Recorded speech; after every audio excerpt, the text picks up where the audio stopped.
کہ کہتے ہیں نا علماء دیوبند کے یا تمہارے جو اکابر تھے ان کے عقیدے غلط تھے تو ان کے عقیدوں پر ہم سے مناظرہ کرو، تو میں ان سے جواب میں کہتا ہوں، وہ کہتے ہیں تمہارے باباؤں کے عقیدے غلط تھے، تم اپنے باباؤں کے عقیدے صحیح ثابت کرو، تو میں ان سے کہتا ہوں کہ ٹھیک ہے، میں ان سے کہتا ہوں بھائی میرے عقیدے پر بات کرو، کہتے نہیں ہمیں آپ کے عقیدوں پر اعتراض نہیں، آپ کے جو آباء و اجداد تھے، جو روحانی بابے تھے، ان کے عقیدے غلط ہیں. تو میں ان سے کہتا ہوں ٹھیک ہے، جو ہماری روحانی بابا تھے نا، میرے عقیدوں کی بات کرتے تو میں تمہارے عقیدے پہ اعتراض کرتا، تو آپ جب بابا کی بات کر رہے ہو تو پھر بابا کھیلتے ہیں مارکیٹ میں. میں نے کہا میں اپنے بابے لے کر آؤں گا، نبی تک سند پہنچاؤں گا، ان میں جس کے عقیدے خراب ہو تم بتانا، میں اس کا دفاع کروں گا، اور تم اپنے بابا لے کر آؤ کہاں تک؟ نبی تک. تو پھر میں بتاؤں گا تمہارے بابا کے کیا عقیدے تھے، کیونکہ بابا لاؤ مارکیٹ میں.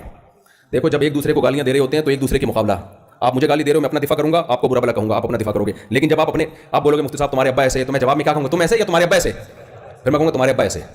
آپ کہو گے آپ کے دادا ایسے تھے، میں کہوں گا تیرا دادا ایسا تھا. آپ کہو گے آپ کے پردادا ایسے تھے، میں کہوں گا تیرا ہوگا پردادا ایسا. کیا خیال ہے؟ یہی لیول کا مقابلہ تو یہی ہوتا ہے.